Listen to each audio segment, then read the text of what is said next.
of the National Transport Safety Board vowing to find the answers to last night's mid-air collision between an American Airlines jet and Black Hawk helicopter in D.C., sending the wreckage of both into the Potomac River. We are going to conduct a thorough investigation of this entire tragedy, looking at the facts. Jennifer Homendy says that'll take some time. No black box recorders have been recovered yet. And the NTSB's Todd Inman says they won't speculate about the air traffic controllers who were on duty. Our investigators are continuing to pull all that information, their personnel records, their files, where they were at, whether they were fatigued. All that information will be part of that investigative process. This after President Trump accused his predecessor of lowering hiring standards, suggesting the FAA's diversity programs have made air travel less safe. Have common sense, okay?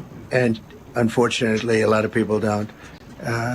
We want brilliant people doing this. At a briefing earlier saying he puts safety first, not policy, and the president just signing a memorandum ordering an immediate assessment of aviation safety and an elevation of competence over DEI.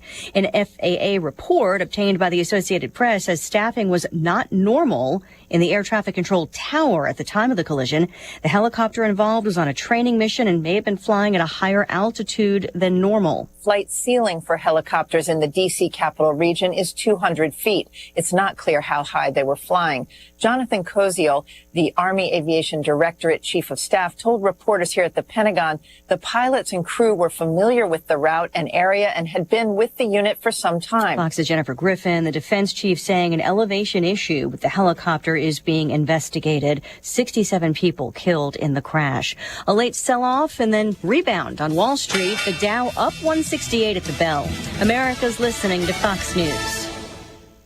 Wesley Financial Group is not a law firm. If you own a timeshare, don't miss this public service announcement from Chuck McDowell, founder of Wesley Financial Group. If you receive an unsolicited phone call or mail piece to discuss selling, renting, or especially canceling your timeshare, don't fall for it. If you really want out of your timeshare, hang the phone up immediately or throw that mail piece in the trash and contact your timeshare resort or Wesley Financial Group for assistance with your timeshare. As the only Inc. 500 timeshare cancellation company, our knowledge, experience, and results has made Wesley a trusted resource for over 40,000 families we've helped get out of their timeshare. Give us a call and I'll send you our timeshare exit information kit free with the straight facts about your timeshare and all of your options for cancellation. Call for your free info kit. Call 800-970-3355. 800-970-3355. 800-970-3355.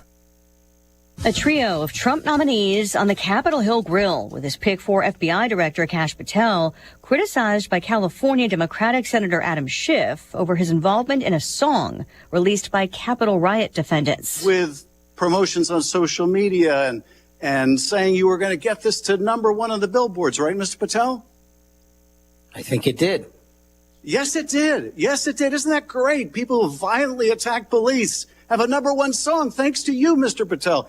That's something to be really proud of. Patel says he doesn't agree with any commutation of sentence for anyone who committed violence against law enforcement after President Trump's pardons for January 6th defendants. The nominee for Director of National Intelligence facing a different Senate panel. Former Hawaii Congresswoman Tulsi Gabbard explained what she talked about with Syria's then leader Bashar al-Assad when she traveled there in 2017. The use of chemical weapons and the brutal tactics that were being used against his own people. Were you able to extract any concessions from President Assad? No. One Republican senator asked if NSA leaker Edward Snowden was a traitor. Gabbard did not say yes. Colorado Democratic Senator Michael Bennet followed up. Is Edward Snowden a traitor to the United States of America? As someone who has worn our uniform in combat, I understand how critical our national security Apparently is. you don't. She said she was committed to ensuring there was never another similar intelligence breach. Fox's Jessica Rosenthal. After a second confirmation hearing, Robert F. Kennedy Jr. facing some bipartisan concern, especially on his vaccine positions. The U.S. economy growing at a slower than expected pace at the end of last year, with gross domestic product rising 2.3% in the fourth quarter. Recapping stocks, the Dow up 168 after some fluctuations in the final hour of trading. The S&P and the NASDAQ also in the green. I'm Lisa Brady, Fox News. Hello again, everyone. Let's check weather for Eastern Illinois. Champaign and vicinity, and the mild weather pattern continues on around here, virtually unabated, at least now into the middle part of next week, with 2 significant wet weather systems coming our way. One on the doorstep here for later this afternoon through tomorrow. Another one due in here for the middle and late portions of next week, but none too far away. Cold air, snow and ice as well to the north and northwest later next week. Otherwise, increasing cloudiness for the day today. Some rain breaking out this afternoon, mild up to 46. Periods of rain tonight and some areas of fog too, low down to 42. Tomorrow, cloudy, turning colder. Some rain in the morning, drizzle in the afternoon. Up north of Champaign, maybe a little wet snow mixed in towards evening time as the precip moves out. A high near 47 tomorrow with falling temperatures in the afternoon. But back into a partly sunny, mild Saturday, 44. 57 degrees on a partly sunny, lovely Sunday. We're in the 40s Monday and Tuesday. More rain ahead next Wednesday and Thursday. Daytime temperatures still in the 40s to near 50 degrees. For CVG Broadcasting, I'm meteorologist Greg Soldier.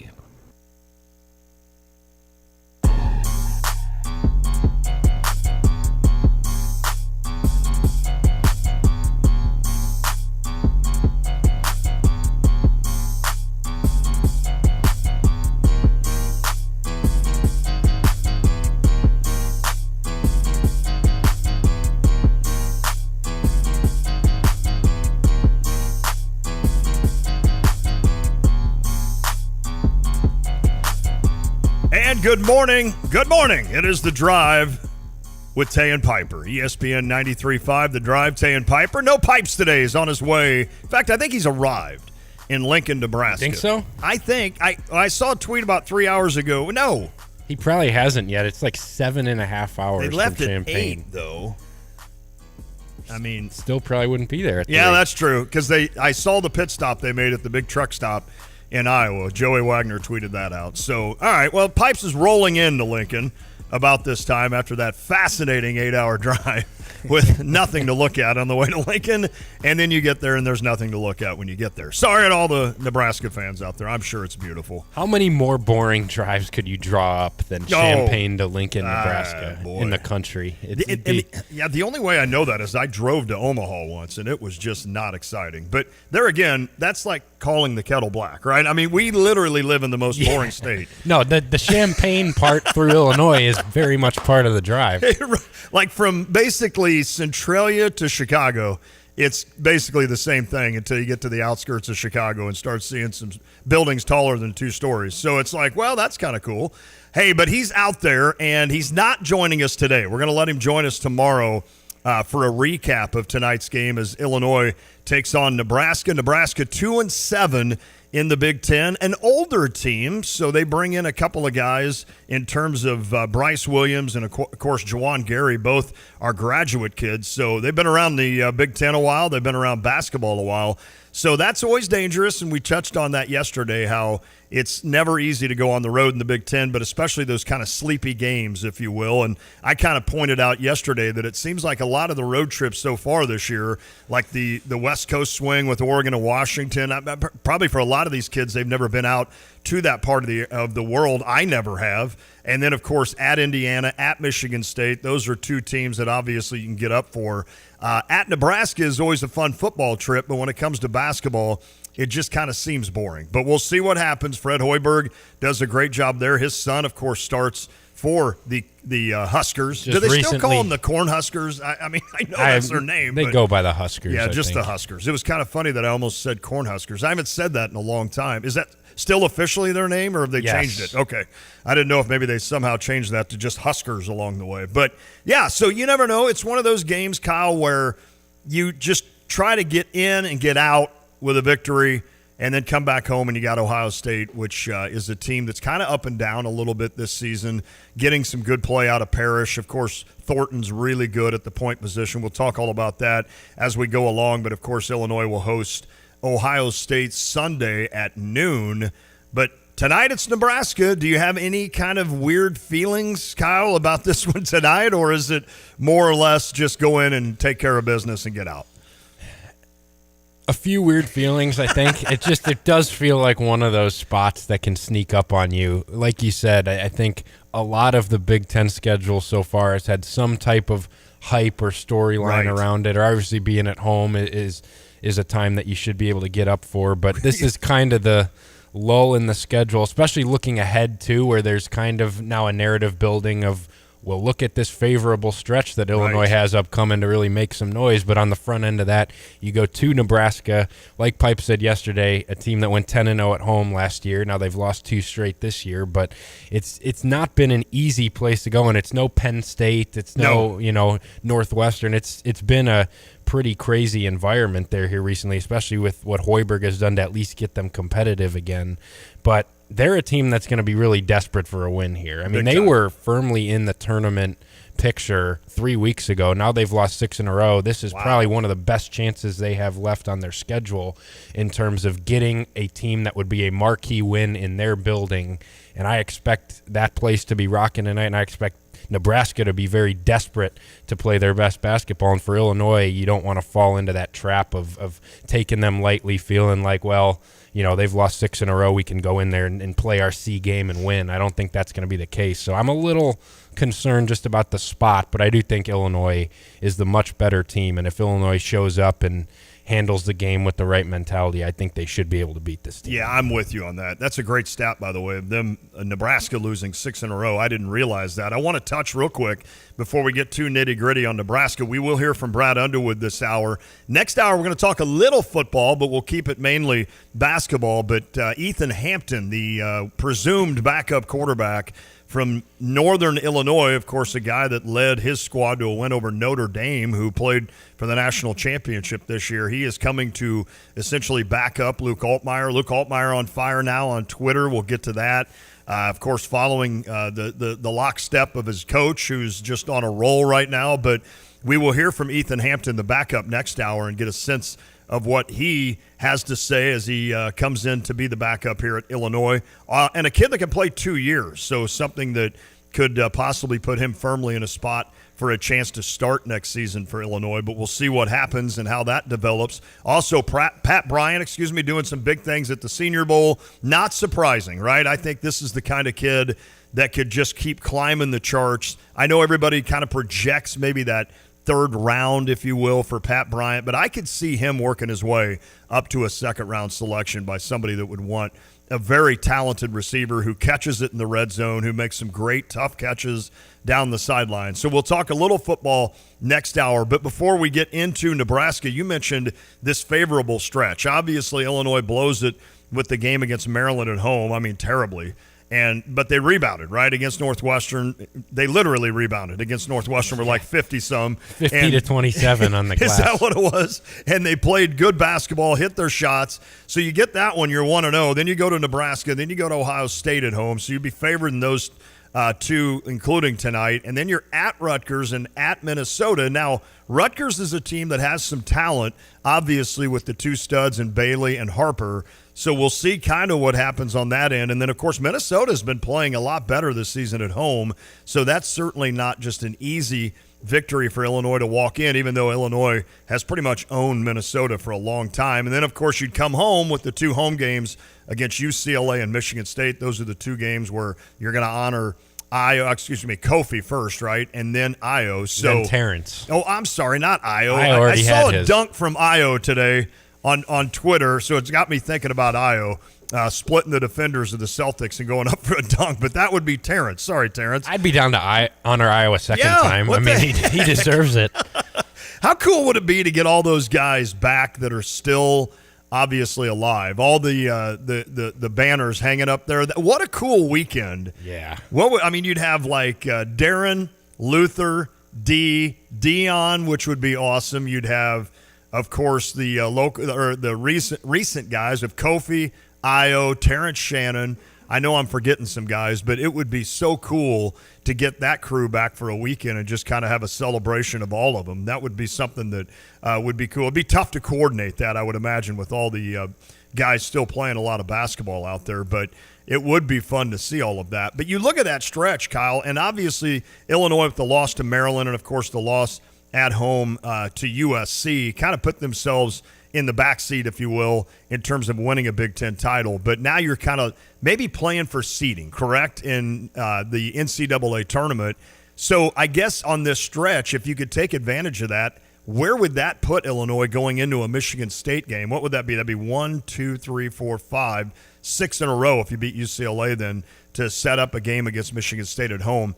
How would you feel about Illinois if your 6 straight wins ripped off and then you get Michigan State coming to town, who will have a great net, who will be ranked probably higher than you, who will be a team that you talk about a quality win down the stretch would be huge on February 15th. So how would you feel if Illinois could knock those 6 off and then get ready for Michigan State at home? How fun would that be? I mean, it would make that game matter again because I think – look, Michigan State's undefeated right now, but talk about a chance for you to get yourself back in the outside of the picture for that game when you welcome Michigan State. Purdue comes to town later in the year. That would set you up to maybe start to rekindle those conversations about the top of the Big Ten.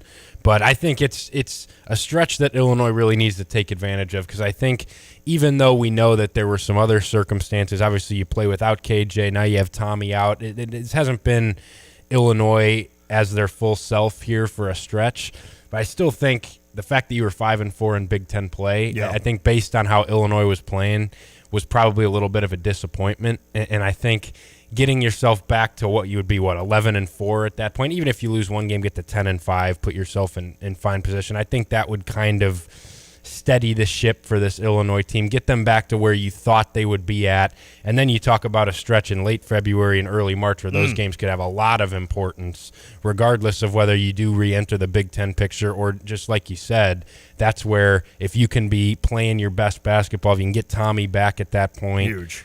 Those games could be really important, a chance for Illinois to really start to stack those wins and put themselves back in the position you think they can get to in the NCAA tournament picture. So I think this is a really important stretch. You don't want to do more damage than you've already done for this team, even though they have had some things go against them in terms of injuries and referees in East Lansing.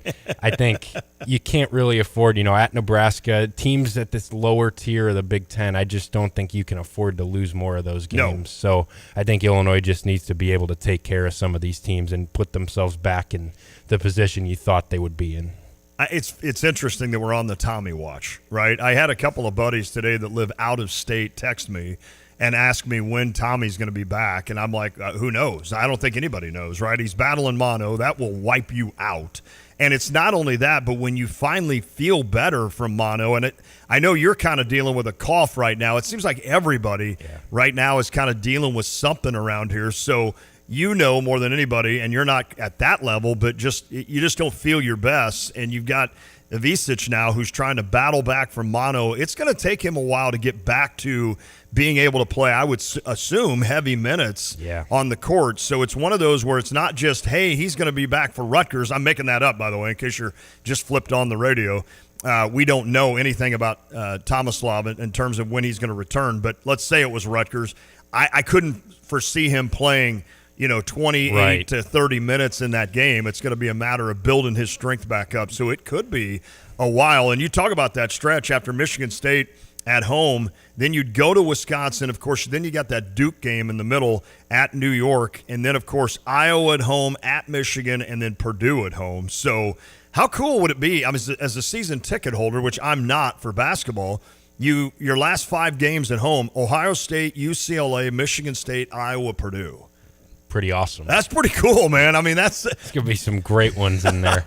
Those 5 right there are worth everything that you had on the schedule, which included Tennessee, who was ranked number 1, of course, at the time that you hosted them. So a chance to play an Ohio State team who, just the name Ohio State. UCLA, when's the last time they've come to Champaign? Sky Clark back in Champaign. Oh, that's right. I keep forgetting that. And then, of course, Michigan State, that won't take anything to get up for that one. Iowa, that won't take anything to get up for that one. Illinois and then might Purdue. be on a 120-point watch in that Iowa game if you've seen them guard anybody this year. Oh, boy, have I. Yes, they are not particularly skilled on that end of the court when it comes to defense. And when have they been?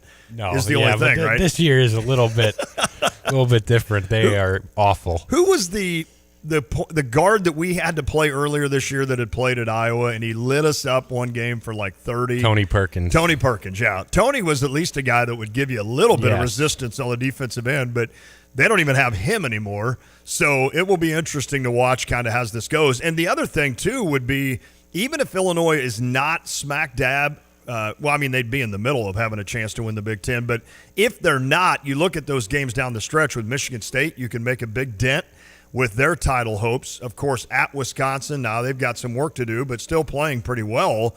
And you never know about Wisconsin. They're just sneaky, right? Same record as Illinois in conference. Yeah, right. And you get to the end of the year, and it's like, well, how is Wisconsin how are they even doing this?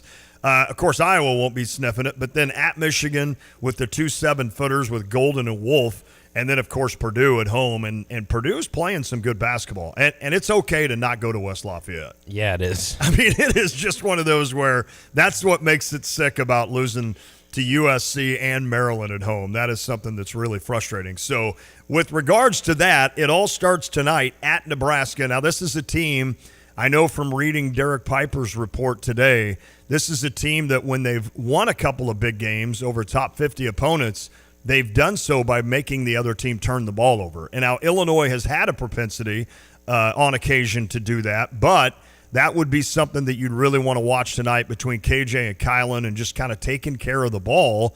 And obviously this is a team that has had a little bit of an issue turnover-wise, but it's because of the way they play, I feel, more than anything, especially KJ. You know, he's going 110 miles an hour every time and sometimes just makes some stupid passes. And then, of course, anytime we have an inbounds pass, we usually that's a 50-50 proposition there as to whether or not we turn it over. So I guess that would be one thing tonight to be able to control is control your rebounds. Your turnovers. And I feel like rebounding-wise, Illinois is still number one in the country in rebounding difference. So it's one of those situations where every game you play, you feel like you got that advantage. So I guess bombs away tonight. Nebraska, not a team, I think, that covers the three-point line very well. So I guess just don't turn it over much and make sure you get some rebounds. I think Illinois will be fine. I'm not worried in the least about this game. It really is just going to come down to if Illinois is making shots from three, because this Nebraska team, fifth most three-point attempts per game allowed in the country, most among any high major team. Wow. 49.2% of shots against Nebraska come from three. So Illinois is going to get up their threes tonight. I expect that Illinois will take at least 35 threes in this game. Okay. And I think that's just what's going to happen. The question is going to be how many of those do you make? If you can get that into the 13, 14 range, I think Illinois should have no problem. If you're straggling around the single digits, I think that's where things open up for Nebraska. It's also going to be interesting to see. I do think from watching a little Nebraska this year, they've had a lot of trouble with big men who can step out and shoot it. Now Illinois is missing. They're picking Pop 5, who I think would be prime to have a huge game in this matchup. How do they play that with Merez? Obviously, he's a guy that's going to be on the floor a lot, but do you maybe try to use some other guys as screeners to try, like Ben Humrickhouse, get him a bunch of shots? I think he's a guy who can get a lot of them up tonight. Can you get Kylan Boswell going from three? Obviously, KJ can knock him down. But, the turnover thing. The one thing about this Nebraska team that you wouldn't necessarily expect, but you look down their lineup, they do have a lot of positional size. Like for as much as Illinois has, good point. They can match it with Bryce Williams at 6'7", Jawan Gary 6'6", and super long. He's a guy who can cause some problems just getting his hands everywhere. Now they are starting Sam Hoiberg now at 6 foot, so I think it could be a tougher matchup for Fred Hoiberg's son there against Illinois if he's having to guard Kylan, who's I assume he would guard Kylan. A very strong, big-bodied guard, or KJ, who's got 6 inches on him. But, I think Illinois' backcourt, we saw how crippling their turnovers were in that Maryland game and how much it allowed Maryland to really pull ahead. And Illinois wasn't making shots in that game, but they were compounding it because their backcourt was having a tough night and just some of the back-breaking turnovers that allowed Maryland to get out and run. You can't have those against Nebraska. That's how they stay in the game. Absolutely. So Illinois, Kylan and KJ have to be really smart with the basketball for sure and not let the size of some of Nebraska's defenders bother them. And I'm with you on the threes, especially, and obviously with Merez not being able to really step out and shoot threes, it would be nice to free up Ben Humrickhouse and see what he can do. What do you expect out of Merez, a guy that had his career night against Northwestern? It's basically it's your game, Merez. Here you go, man. These are all your minutes. There's nobody behind you. So go do what you can do. And, he's a kid that I would assume, like any freshman, would just build on confidence, correct? I mean, after the game he had against Northwestern, you would think that he cannot wait to step foot on that court tonight and continue to dominate like he has. The only problem there are the fouls, right? Yes. And if it's one of those situations where he gets a couple of ticky fouls early, then that really can change a lot of how Illinois is planning on going against Nebraska. But otherwise, if Merez can avoid that, I mean, I don't see how Nebraska shuts him down in terms of having another monster night, to be honest with you. Yeah, and I think him on the glass is always extremely important. This Nebraska team's been okay rebounding, but they don't have a big that can really handle Merez in terms of just the physicality on the glass. It really is about him keeping himself on the floor. That's the one thing that could really hurt Illinois, because as we saw in that Maryland game, when Illinois has to go to that smaller lineup, now Nebraska doesn't have a Julian Reese or a Derek Queen, Thank goodness. But it's still a very small lineup that can be exposed pretty easily around the basket on the glass. Merez needs to keep himself on the court. He has to realize that he's probably the most valuable guy Illinois has right now, because there's nobody behind him.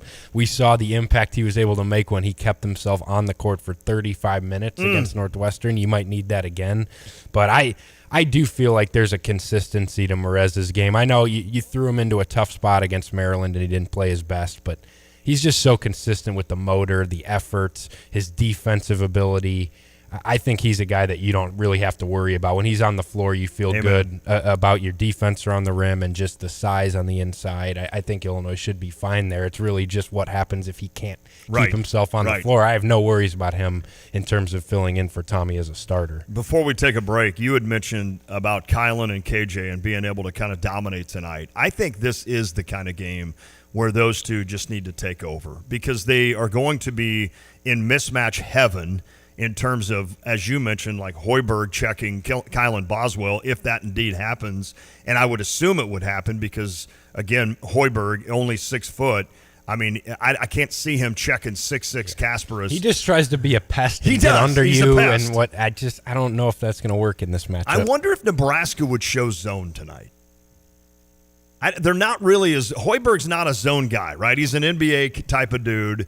I just wonder if you're Nebraska and just overmatched, essentially, I wonder if you wouldn't try to throw a zone at Illinois. And I guess, we haven't even mentioned Will Riley. I mean, that would be maybe a spot where Will Riley could come in and just kind of – remember last year when somebody would zone us, Coleman Hawkins would just kind of feast there at that free throw line. Now, Rickhouse could maybe do that, but that's where Ivisic is so talented. And I'm just looking at it as like if I were a coach going against Illinois knowing that I'm outgunned, even without Ivisic, I think I would almost force Illinois to hurt me a little bit against a zone, because who plays that middle? It's not Merez, right? It would have to be a guy like Rickhouse, I would think. Maybe Trey White. Or Trey. That's a good point. That's another guy I hadn't mentioned. So it'll be interesting, because I could see Will Riley kind of taking a spot, maybe not right in the middle of a zone, but having a chance to kind of have a big game against a zone.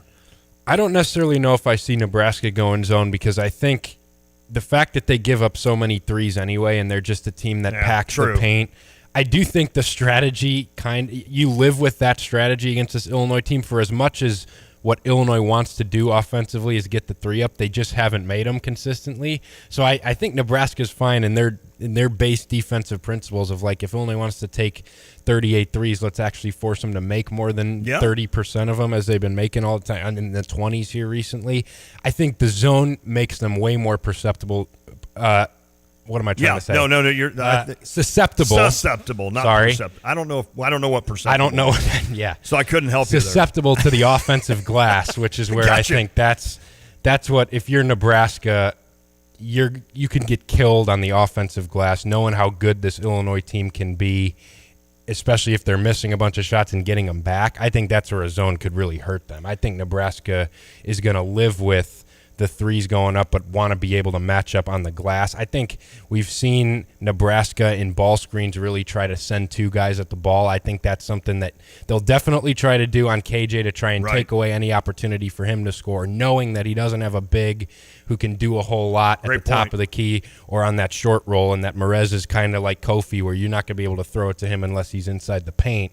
And that's where I think Illinois might need to get a little creative in terms of which guys they're having screen, which guys they're putting involved, because I do think that's where Nebraska will try to get a little bit more aggressive. But I do think rebounding is going to be huge here. I feel like a zone would leave Nebraska a little bit too vulnerable there. That's a great point. Now, one thing that Benham Rickhouse will try to do tonight is be perceptible from the outside is why that would be, because I actually Googled the word perceptible. Is that a word? No way, it's a word. It is, and it's Perceptible.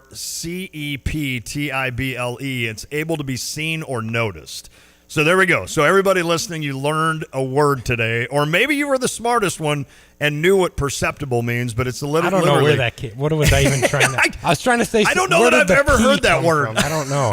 I was trying to say susceptible. Where was a perceptible, able to be seen or noticed? So hopefully, Rickhouse will be perceptible to his fellow Illini and be able to knock down a few threes from deep for Illinois. I'm actually excited that I learned a new word today. I'm being dead serious. You're welcome. I'm not sure that I've ever in my life, and it's 54 years old now, I don't know that I've ever heard anybody say perceptible. I would have thought there's no chance that's a word. Either. So this is awesome, man. We're learning as we're visiting on the drive with Tay and Piper. That's what we love. And that's what we're hoping to teach you things as well. Maybe some young kids are listening and they're learning what perceptible is. All right, when we come back, I want to ask you about Will Riley and kind of where we think Will Riley is right now, because it has been an uneven, for sure, freshman season for Will Riley. We kind of touched on it at the end of the show yesterday, but not on the air. It was after the show ended. We kind of visited a little bit, or right before maybe we came back on for the last segment about Will Riley. And again, if we had somehow a podcast of our conversations between, while the commercials are playing, I think everybody would listen to that, because 20% of the time it's about sports, 80% of the time it's Lon. We'd have to flag it as 80% of the time is Lon explaining to Kyle about life in general, and he's learned a lot in his couple of years here at the station. So it would be a fun podcast to listen to, but yes, it would be one that would be flagged. There's no doubt about that. But I want to ask you, Kyle, about Will Riley and just kind of what do we expect from him? What should we expect from a talented freshman that could make such a big difference come March for Illinois if all of a sudden he could get on a heater like he did in the first half against Michigan State? And we saw it a few games early in the season, albeit against like SIUE and such. But man, you talk about a weapon that hasn't been utilized this year necessarily. So what could that mean for Illinois down the stretch if Will Riley could kind of get right, if you will? The other thing is, I just want to ask you about Illinois in general. We talked early in the year about, well, we're not enough games in to really get an idea what this team is all about. There's been some inconsistency to this team, and it's the worry that I have when March rolls around and you have to be consistently good to win 3 or 4 games to get to a point where you're in a Final Four, and then you kind of take your chance. So is the inconsistency is it too much for this Illinois team? I'd love to ask our listeners that as well. Your, I guess, confidence that Illinois could be consistent for a stretch of 4 games. What is your confidence on that? 217-359-2255. That's the Max Twin City Recycling text line. Text us there and let us know what you think. Again, we'll hear from Brad Underwood today and hopefully hear from Ethan Hampton, the backup quarterback, try to get you some of that, talk a little football. I know it was brought up on our text board from Marcus about Dre Brown. Dre Brown, of course, leaving to join USC, the former running back at Illinois, the DeKalb, Illinois native who came and played running back for Illinois. So I think he was the offensive MVP in 2019 is what I had read today. So Dre Brown, certainly a guy that was a great leader on the field. He was injured, but remember he had that tough run in a win against Wisconsin. It was that upset win, yeah. I'll never forget that run down the heading toward the student section on the right side of the field where he broke a tackle or two and got a first down and really led to the game-winning field goal. And that's one moment and one thing I'll always remember about Dre. And it's tough to lose him because I know he's been a big part of Brett Bielema's recruiting staff here at Illinois in just a short time. I mean, Brett was basically saying go out on the road and recruit, and Dre's done a great job. But he's going to join a buddy, right, out at USC that he had worked with at Notre Dame. I think so, yeah. So I think that was probably one of those where we have friends in life. Kyle and I are not friends, but you have friends in life, and sometimes you maybe follow them for a chance. I mean, look, nothing against Champaign-Urbana and the University of Illinois, but if you're going to tell me, like, hey, Lon, I'll pay you a little bit more what you make now, and you can come live in U.S., like, although I wouldn't do that now. But if I was Dre's age, yeah, I'm out there. I think he got a little promotion to like executive director of something. I'm sure his wife's like, yeah, I'll make it happen on the West Coast. I mean, beautiful weather every day, beaches. Yeah, I'd be okay. I think making a run of 2 or 3 years out on the West Coast. So, but I think that's one of those things you think about with Dre that probably, like you said, a promotion and certainly something that Brett Bielema will miss with Dre Brown. But I know Brett and his connections will be able to probably go out. Did we ever figure out what the coach's name was from Ball State, NEU? See, that's the reason I didn't bring it up yesterday. I don't know how to say his name. Is it just New? Is it New? Mike New? I mean, it seems like that would be the easiest way to say that. NEU, is that how you'd say it? Just New. It's not NEU. I don't know. I don't have a good answer for you. NEU. But no, a great signing yesterday for Illinois, too, with getting the former Ball State coach. He'll be an offensive assistant with Illinois, so bringing another experienced voice into the building at the Smith Center for Brett Bielema. Again, we'll talk some more football, talk some basketball, though. I know Marcus has already responded about this team and its consistency. What say you at 217-359-2255? Can Illinois, or is Illinois a team you think that can be consistent enough to put up 4 really good showings in March to get all the way back to not only an Elite Eight, but possibly a Final Four? There's some worry on my end. I'm not going to lie to you about that. We'll touch on it next. Again, 359-2255 is how you get in touch with us via the text line. You can do it now. We are back. It is The Drug. Actually, I called a provider. It was just going to be a while before I could have service, and I couldn't wait, so I was recommended to Classic. Professionalism, their dependability, credibility, and the service technicians. I wouldn't ever call anybody else. I truly believe that after people have experienced other companies and then given us a try, they can clearly see the difference. Visit ClassicPlum.com.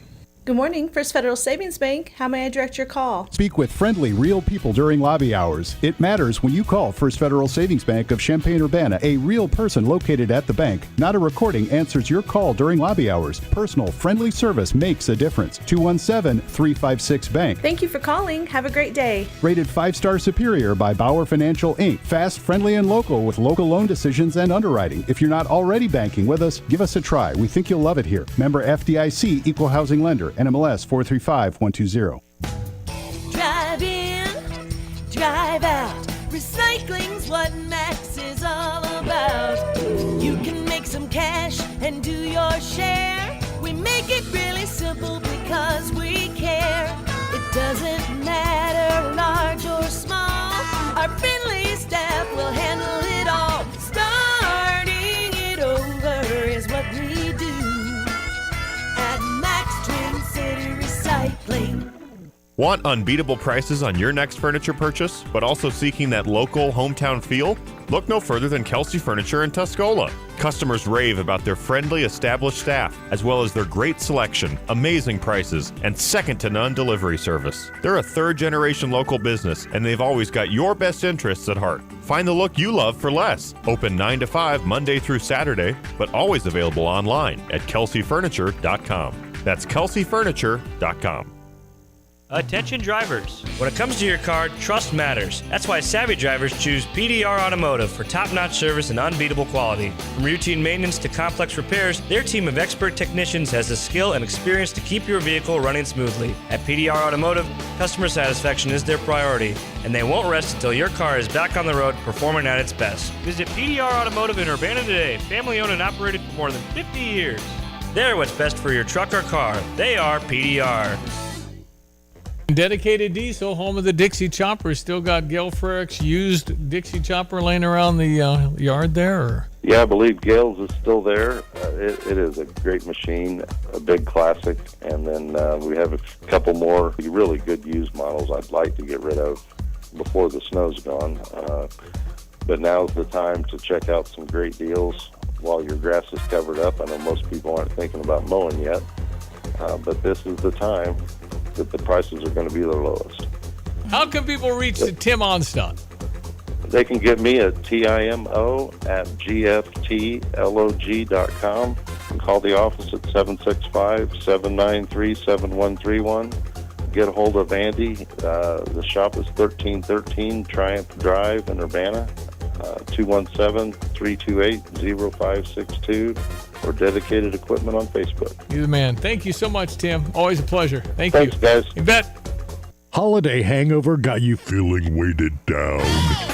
We're not talking candy, pie, and eggnog-induced pounds. We're talking about the clutter chaos. Old furniture, tangled lights, and junk galore. Time to detox your space with 2 Men in a Junk Truck. Ditch the junk and start fresh. Head to 2menjt.com and schedule your junk removal today. Use code NEWYEAR25 and score $25 off your next junk removal. Offer valid at 2 Men in a Junk Truck, Champaign, Illinois. Sarah Champagne managing partner Ben Quattrone on why integrity is important at Sarah. We hire the person. The person makes the deal. The person makes the department. The person makes everyone around them treat people with courtesy and respect. If you have a quality human being, you can play any position, right? We're talking about sports. They can perform in any department, and I could teach someone a job, but I can't teach them to be a good person. Learn more at sarahchampagne.com. That's SERRA champagne.com.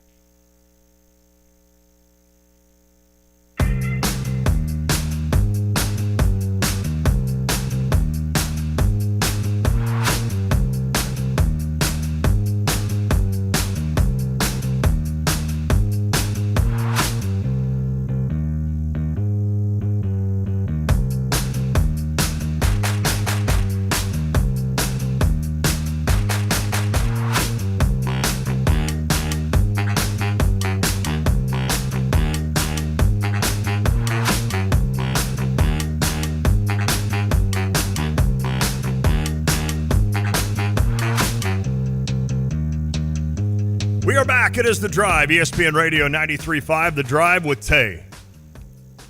And Kyle. No pipes today. He's out in Lincoln. You think he's there yet? I'd say... Where is Carmen Sandiego? Do you know what I'm talking about when I say that? No. Okay, never mind then. That's such an old... That's such an old thing, Lon. Wow, you're old. All right, a 651 says, fires, earthquakes, mudslides, triple cost of living, traffic. I'll take almost anywhere to live but SoCal. All right, that's fair. Touche. I was thinking so much about the weather, but now that I've had time to think about it, now that the 651 set me straight, you're right. I'd rather live in Champaign-Urbana, I think. I guess Florida's the place to really dream about. Yeah. South Carolina's really nice. I tell you what, I'm liking that Panhandle, even though they got snow this year. Right? That's not going to happen again for like 100 years, right? Is it that rare? I think so. So I literally flew out of the country to avoid snow in the Panhandle. And so somewhere, there's a place called, have you ever heard of Dauphin Island? It's not dolphin like the mammal. So it's Dauphin, Dauphin Island. It's right below Tupelo, I think. Would that be right, Tupelo? Anyway, it is a really cool island. I just can't imagine the cost of insurance for your home or if you're even going to be able to get insurance. There was one on Zillow. I was looking at Dauphin Island one day, just kind of shopping for homes. And there was, you know how they put homes on stilts if you're that close to the water? There was a home for $900-some thousand. Now, that's out of my range. but there was a home for like $900,000, and it had a deck, right? So it was on stilts. You'd walk out onto your back deck, and your view is the Gulf. And so out there, they had a hot tub. Can you imagine just every night just going out, chilling in the hot tub, and just looking out at the Gulf? I mean, come on. That's almost worth $900,000. If I had 9 friends that had $100,000, we could take turns going down to Dolphin Island. The problem would be we wouldn't have insurance on the house. So if a storm came, you'd eat your $100,000. So I apologize for that. But it was funny. The front stilt, the very front right stilt, was actually in the water. And I'm like, okay, that might be a little. Getting a little close. Too close. Seems really windy and loud outside tonight. Should we be worried about Why falling is the in house ocean? wobbling? Right. Are we literally floating? I believe we are. This is not good. Benny comes through, and of course he does it in a yelling way because Benny only knows how to type the capital. Is his caps lock broken? I think so. I mean, I always ask Benny, why are you yelling at me? But he said Coach New's name is pronounced New. So there you go. Coach New has joined us. That's funny. All right, we'll get to some of your texts. Again, I asked our listeners at 359-2255, do you have trust in this Illinois team being consistent over like a 4-game stretch, which, you know, if they played consistent and did what they can and played at a high level, all of a sudden now you're in the Final Four in where? San Antonio, I believe. Mm-hmm.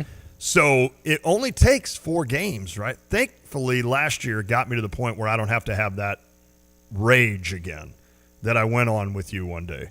We've moved on to 4 games, not 2 games. I'm like, we can't win 2 games? Yeah, that was the problem for a while, but they got that done last year. So do you think Illinois has the consistency to do that? Do you believe it in what you've seen? We'll get to that. I want to ask Kyle now about Will Riley. So this is a kid that came in, obviously, with a huge pedigree, a 5-star kid from Canada, 4 5-star, right? I mean, I think closer to 5. 5. He was a consensus 5-star. Okay, so a kid that lit it up in the AAU, of course, and came to Illinois, and the first couple of times we saw him, he lit it up for Illinois, and we started thinking, wow, I mean, this could be huge things from Will Riley, and who's KJ? I mean, you know, I thought he was supposed to be really good. Now, obviously, KJ has kind of shown that as we get along here. A kid that I know Illinois today sent out a little graphic with him passing the ball behind his back, and it said All-American, and I wouldn't disagree, but we'll see what happens down the stretch. But certainly Will Riley is a guy, Kyle, that when you think about it, if you take out the Michigan State game, I'm trying to think the last time that Will Riley made an impact necessarily on a game for Illinois. Now, I'm not saying this to rip on the young man. I'm merely saying this to say that is an absolute weapon on your bench that hasn't been utilized. And it's nobody's fault, but maybe Will. It just hasn't been utilized. His confidence has seemed to be down. His shot is not going in, which would lead to number 1, which I just said about confidence. But it's someone that you feel like could get you 15 a night if he would figure it out, right? If he could just figure it out. And how much of a weapon would that be for Illinois? So I'll ask you, Kyle, and then I'll give my take.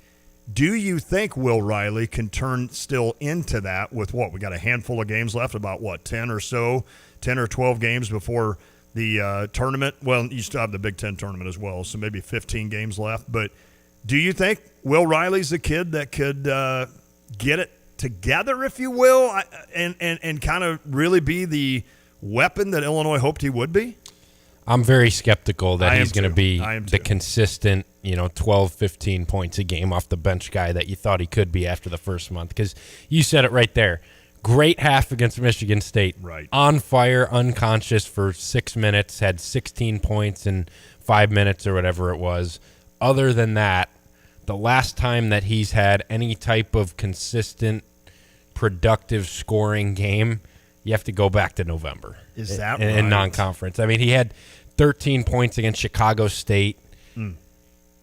Tennessee, he got to 10 but made 1 shot. It was all from the free throw line. Okay. Was 4 for 12 points against Northwestern in early December. But, yeah, I mean, it just hasn't done it in the Big Ten. Has not done it in the Big Ten. I do think that, the simple stuff he's capable of getting better at in terms of just knocking down the open looks. And I thought he showed some flashes in early January of being able to take advantage of some guys in terms of driving it to the rim, getting fouled. I think some of the shot creation stuff and some of the things we saw in AAU and in high school in terms of him making these tough mid-range shots, creating a bunch of shots for himself, I just don't think that's really his role anymore on this team or something he needs to do.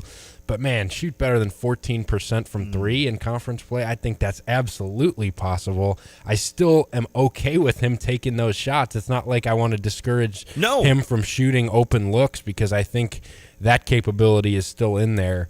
But in terms of the consistent spark plug scorer off the bench, a guy that's going to be able to create his own shot at a high level, I just don't think that's going to happen this year. Nor do I really think Illinois needs or expects it to happen at this point. I just think they need him to find that three-point shot again and just be a guy they can rely on to make the open ones, make the simple shots, as opposed to maybe being the electric individual scorer that you thought maybe from November. You've always been good on this show. That was an excellent answer for two reasons, basically. In the fact that you said Illinois may not need him to be that role right now, and it's because in November, if you would have said to me, is Will Riley or Trey White going to be the guy that kind of does that?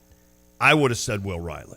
But Trey White has really surprised me. He really has. Like, the early games that Trey played, I questioned his, athleticism in terms of getting and playing around the rim, but he's absolutely nullified all of that. I mean, he has absolutely proven me wrong. Not that I was doubting him. I just didn't see it yet. And Trey White has just done some great things. In fact, and we'll bring this up here in a second because someone texted in earlier about Trey playing more, and I'll try to find that as we go. But it's one of those situations where Will, like you said, I thought that would be his role, to kind of slash, if you will, and also hit outside shots because you saw that in AAU film. Now, that's AAU, right, where defense is sometimes, we don't know if I don't know if it's perceptible. I don't even know if you see it. Right. You did also see him shoot 60% from three in November, though. And that's true. So imagine then the second part of what you said about just shooting and knocking down threes. Imagine having him and Rickhouse on the court when one of them catches fire. We've seen when Rickhouse catches fire. You can literally just go back and circle the dates where he was on fire, starting with Arkansas on Thanksgiving, and then how big of a win that was for Illinois. And I don't mean just that's a big win to beat Arkansas. I mean they blew Arkansas out.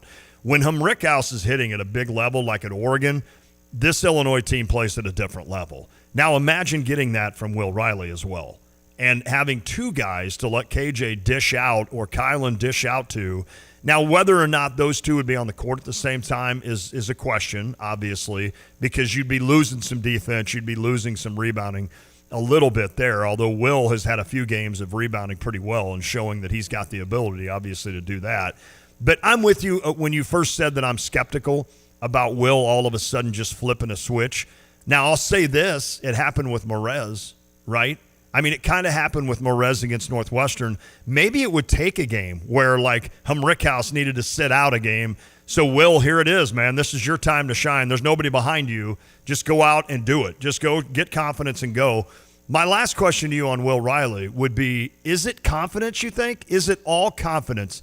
That is a word in sports that I think is underrated because most of us that have played sports, when you're starting to knock down shots, or if you're a quarterback and every pass is on target, or if you're a golfer and you're making 5-foot putts left and right, and then now you can make a 20-footer if you need to, having confidence is such a big thing. And I think that's something that Will's really battling this year. Brad Underwood talks about that exact thing in the clip that we're going to hear next hour, answering about Will Riley. And I think it absolutely is. That was a nice jab on me right there. That was a nice jab. Because I came into the show and I said, well, here's what we'll do. We'll play Underwood at the bottom of the hour. And then Kyle just sneaks in a jab of, well, we'll hear that from Underwood next hour. See what I work with, people? Do you see what I work with? I'm kidding. That was touche, man. That was really good. No, but it's the truth. I mean, I think it absolutely is the case to where when you're in such a funk like he is, and even just some of the open looks that, to me, I think just watching some of those shots, like even just the catch and shoot threes, I feel like they've looked a little worse and worse as time has gone on. Like, there's no doubt. There was a point, early December, late December, where he was struggling a little bit. He was coming back down to earth from when he was shooting like 60% in non-conference play and against some of these bye teams, to where, okay, he's missing shots. He's cooling off a little bit. Recently, it's felt like, boy, he's barely come close on some of these, and just they haven't looked as confident in him shooting them. And I do think all it could take is one stretch, whether it's a full game. Yep. You thought maybe it could happen with that Michigan State game, but even in the second half of that one, he started to miss shots again. He hasn't really had the chance to get into a rhythm. I'm with you. To where he has had the opportunity to get that confidence back. And a lot of that's on him because he hasn't played well. Sure. But it could be a situation where, hey, he just string one or two good games together where you make 2 or 3 threes, and maybe it all starts to open back up for him. I certainly think he is going to be better than a 14% three-point shooter. I do too. At some point this season again. And I do think you'll probably see another half or stretch like that Michigan State game where maybe he does just catch fire. Because you can see with a guy like him, it really is like make those first couple shots and he's going. Yep. Just hasn't gotten a chance to do that here recently. So maybe that's all that'll be. But I do think confidence is a big part for a young player like him, who obviously had so much success in high school in terms of shot making. When you go through a rut like this, sometimes you just got to find the opportunity to snap out of it. Max Twin City Recycling text line. Wade says, now just because you're talking about him, look at him go. He'll go off tonight. Now, he was made available this week, too, for the media. So it's one of those deals where it's one of those deals where, hey, maybe because of that, maybe because we're talking about him, maybe Will Riley, this is the kind of game maybe against Nebraska. And if I'm Brad Underwood and he's going off, you leave him in, right? I mean, you just tell whoever, hey, sorry, but you're sitting this one out. Will's on a heater, and we need him on a heater. I think that would be big. All right, we've run out of time, shockingly, with me steering this thing. But we still have all next hour. So we'll get to a couple of your texts about the consistency for Illinois. Also, Smarty, we will hear from Brad Underwood. I didn't even mean hour. it. No, it was great, though. It was awesome. It's like, well, next hour, when we hear from Brad Underwood, maybe we'll hear from Ethan Hampton. I'm not going to even promise Don't count things. on it. Don't count on it. Why did somebody text in, no, lousy coach? What were we talking about there? I don't know. I don't either. I hope you don't mean Brad Underwood. I would hope not. I don't know what we were talking about there that elicited that response, but you can maybe text back and let us know what exactly that is. All right, Kyle gave me a bad look, so we got to take a break. We're going to do that now. Next hour, you'll hear from Brad Underwood, I promise, and we'll talk some more and even chat a little football. I know we'll do that. We're back. It is The Drive. I'm Justin Ike, co-owner of Fred's Plumbing, Heating, Air Conditioning, Electric, and Underground. So, Justin, tell me what you see as typical when it comes to sewer repair. Give me a scenario. Your sewer's backed up and somebody comes along and says, you need this repair for X amount of dollars. Here's my price. And you don't think to go looking for another company or a second opinion because you don't feel like you have time. So is it possible that you might get charged a little more because it's kind of a desperate moment? Do some companies do that? Oh, absolutely they will. They know you're in a pinch. Typically, if you call us, me or Will can be out there within an hour to look at that problem for you. Whether you call me first or you call me second, make sure you give me a call. Anything else, Justin? You can always trust Fred's. Great to know. Thank you. That's Justin Ike, the co-owner of Fred's Plumbing, Heating, and Air Conditioning, Electric, and Underground. If you want more information about this great 45-year family-owned company, just go to fredscu.com. That's fredscu.com. ILLINI. Cheer on the Illini at Pia's. The pregame fun starts at Pia's Sports Bar and Grill. Pia serves up its famous 10-ounce Slugger Burger along with great wings and so much more. Enjoy 350 22-ounce light and course light drafts every home and away Illini game. Watch the game at Pia's or ride the free shuttle to all home games. You'll find it all at Pia's with live video gaming, sports, food, drinks, and fun. See you at Pia's, West Springfield Avenue in Champaign. JT Barnhart, president of OSF Healthcare. As part of my role as president of OSF and have the campuses in Urbana and Danville, it's really just promoting the services that we offer, all of the avenues that we have to take great care of people who live in this area. We had a great opportunity with the Urbana Park District to help support their new wellness center. We did a scholarship fund for the next 5 years that'll allow 400 to 500 community members who live in Urbana to be able to access the center with OSF, and so that came out great. We want to be easy to use, quick access, be able to schedule appointments timely, be able to get seen by specialists within a week or two. That's not always the case in town, so we pride ourselves on that. We hope you don't ever need an emergency room, but if you do get hurt and you are injured, our ER, I think, is top-notch. And Dr. Bloomstrand in Urbana, the program that he runs, our nursing care, we're going to get you in quick, going to get you taken care of and get you home. Just always love to promote the service in the emergency room. We already touched on how great the website is. For more information, osfhealthcare.org. Billy Currington is coming to the Devon Lakeshore Amphitheater June 20th. Get free tickets to a terrific summer show from your concert connection as you text in Billy to 217-359-2255. Country artist Billy Currington coming to Decatur's Devon Lakeshore Amphitheater June 20th. Text Billy to 217-359-2255. And good luck in trying to win as we get the new year started off right with Stevie J Broadcasting.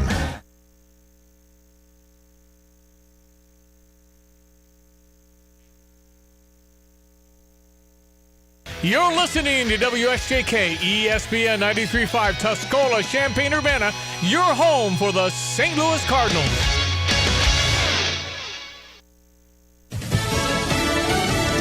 Not so fast on Lisa Brady, Fox News. That message in so many words from the head of the NTSB, Jennifer Hamady, who says their probe of last night's deadly mid-air collision of an American Airlines jet and Black Hawk helicopter near D.C. will focus on the facts and take some time. And we're here to assure the American people that we are going to leave no stone unturned in this investigation. 67 people were killed in the crash. Search crews still working to recover bodies from the Potomac River, and the flight recorders have not yet been recovered.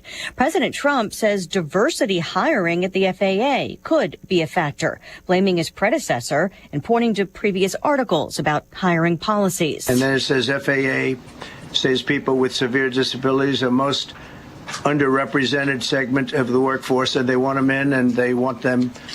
They can be air traffic controllers. He also signed an executive memo today directing federal agencies to undo the damage he says was done to aviation safety through DEI initiatives. Former Transportation Secretary Pete Buttigieg calling the president's remarks despicable and saying President Trump has fired and suspended key people. For a second day, Robert F. Kennedy Jr. telling senators he wants to make America healthy again, but he's facing some bipartisan concern. A worthy movement called MAHA to improve the health of Americans, or to undermine it, always asking for more evidence and never accepting the evidence that is there. Louisiana Republican Senator and Dr. Bill Cassidy says he's struggling with Kennedy's nomination to lead Health and Human Services. At their confirmation hearings today, FBI Director nominee Kash Patel and former Congresswoman Tulsi Gabbard, nominated to be Director of National Intelligence, trying to reassure senators about their qualifications and mindset. America is listening to Fox News.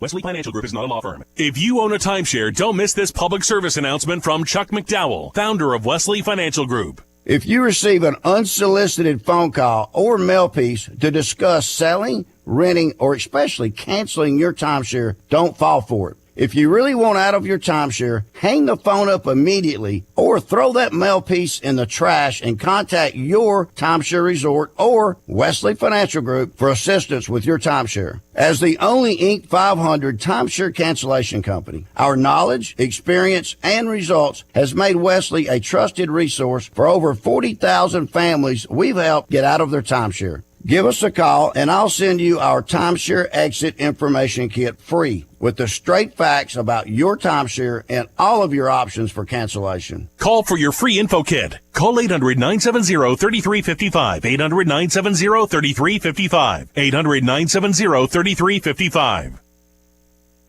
14 members of the figure skating community were among those killed in the D.C. crash, including 2 teenage skaters and their moms on their way back from a national development camp, along with 2 Russian coaches who were former world champions. Their 23-year-old son, also a skater, had finished the camp and left a day earlier. Olympic medalist Nancy Kerrigan trained in the same skating club in Boston and went there today. Always welcoming and happy to see one another, and like, so just to walk in here and not see that is, I think, would be very strange for everybody that comes here, especially those that are here day in and day out, and it's going to be hard. 5 members of a D.C. area steam fitters union, Local 602, were also killed. In a statement, the Union Association's General President, Mark McManus, and the local's business manager, Chris Modello, thanked first responders for their ongoing work at the crash site. They say the Union Association nationally will begin a relief effort for the families of the men they call brothers. Fox's Grinnell Scott. She was a pop star who became a broader pop culture figure. Marianne Faithfull has died, helping the Rolling Stones to write some of their songs and inspiring others. Pleased to meet you. She dated Mick Jagger and lent him a Russian novel that became the basis for Sympathy for the Devil. Her music promotion company says Marianne Faithfull passed away peacefully today in London. She was 78. Mick Jagger calling her a wonderful friend, a beautiful singer, and a great actress.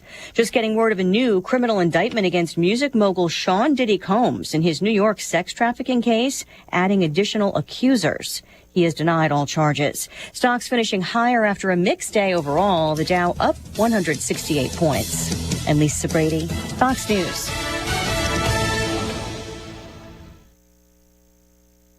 Hello again, everyone. Let's check weather for East Central Illinois, Champaign, and vicinity, and the bio beat continues on. Matter of fact, slightly slower arriving colder air, probably about 10 days out from now, but no shortage of wet weather systems. We'll have to keep an eye on area streams and rivers, ice jamming breaking on up as well, and the likelihood of some ponding in some of these fields too, with probably an inch or two worth of rain spread over the next 5 to 7 days. Speaking of which, rain breaking out over the southwest and southern ends of the state. That'll be arriving around here this afternoon, increasing cloudiness up to 46, good 15 above average south wind. Periods of rain tonight, areas of fog as winds drop back down to 42 tomorrow, cloudy, turning cooler. Rain in the morning, a little rain and drizzle in the afternoon. Might have a little wet snow mixed in well north and northwest of the Champaign area towards evening time, with a high tomorrow at 47, slowly falling temperatures in the afternoon as winds pick up out of the north. Clearing late tomorrow night, low down to 28, partly sunny, mild 44 Saturday, 57 on Sunday, dry Monday and Tuesday in the 40s, and more rain next Wednesday and Thursday. For CVJ Broadcasting, I'm meteorologist Greg Soldier.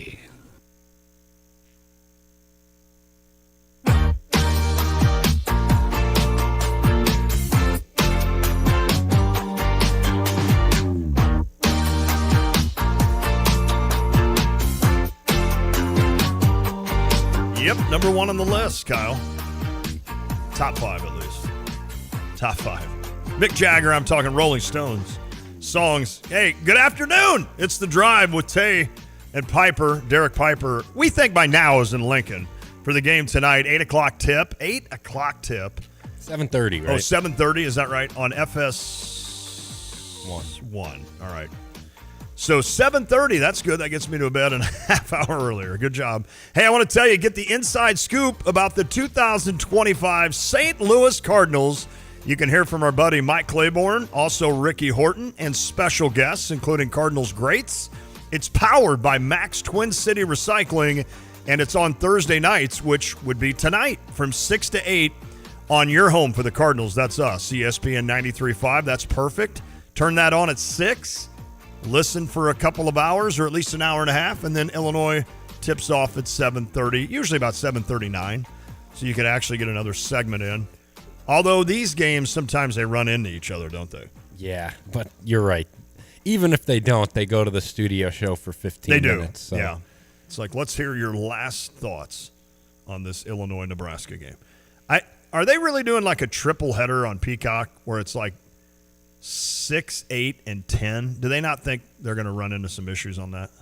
They sometimes do that. Tonight there's a triple header on FS1 because UCLA, Oregon's right after Illinois, Ohio State, Penn State's right before. Whew. Yeah, usually the game starts on the Fox Sports app or whatever. Yeah, right, which is so handy for me. obviously.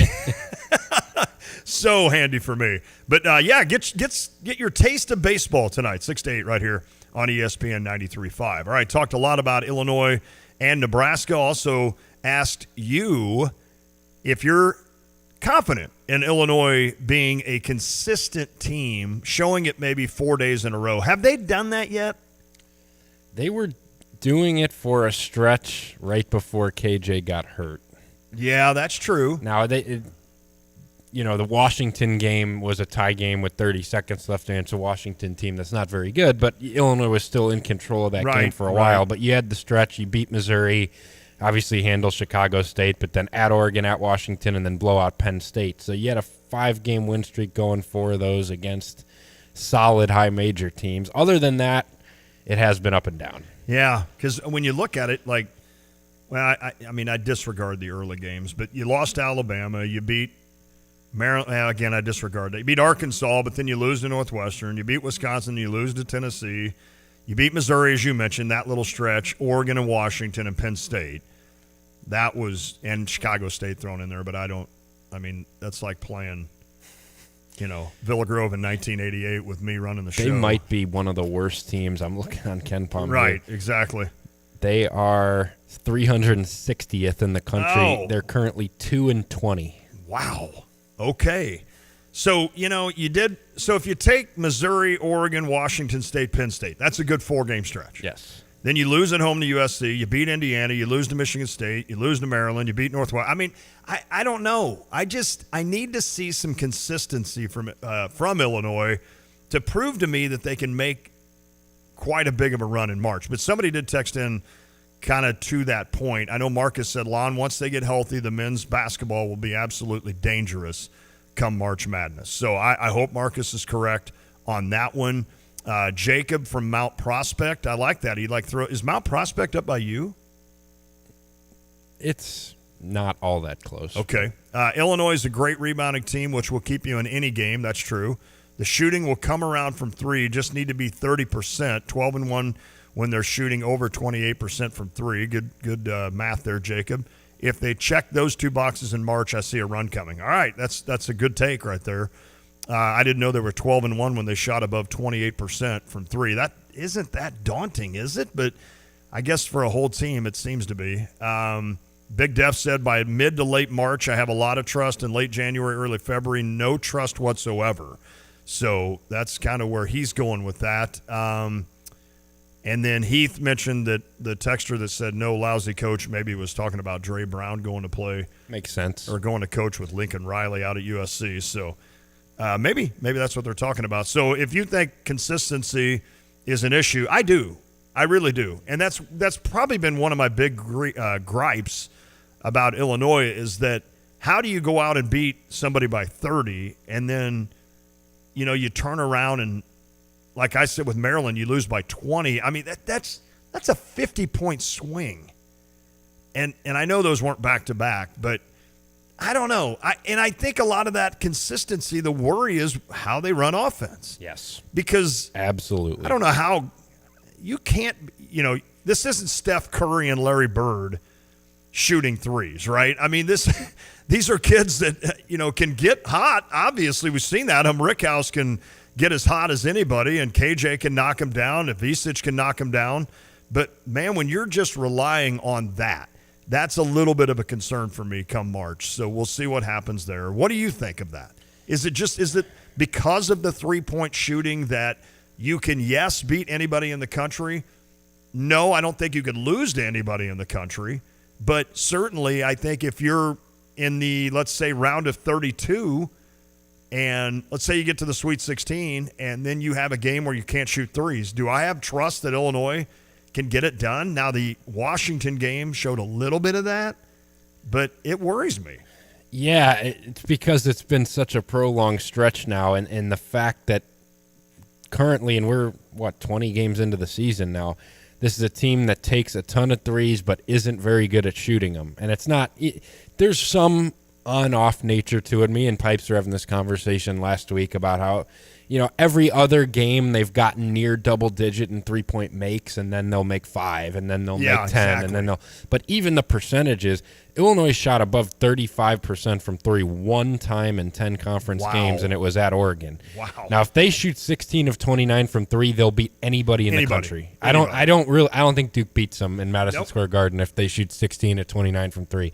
That's happened one time. You can survive based on what Illinois has done if you shoot, 32, 33 threes and shoot 30%.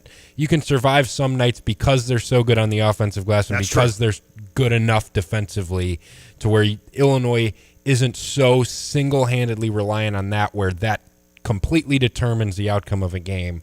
But ultimately, if you're going to play 4 tournament games and you're going to tell me, okay, one of these 4 games, they'll shoot the lights out and be unbeatable. Yep. The other 3, they're going to shoot 28% from 3.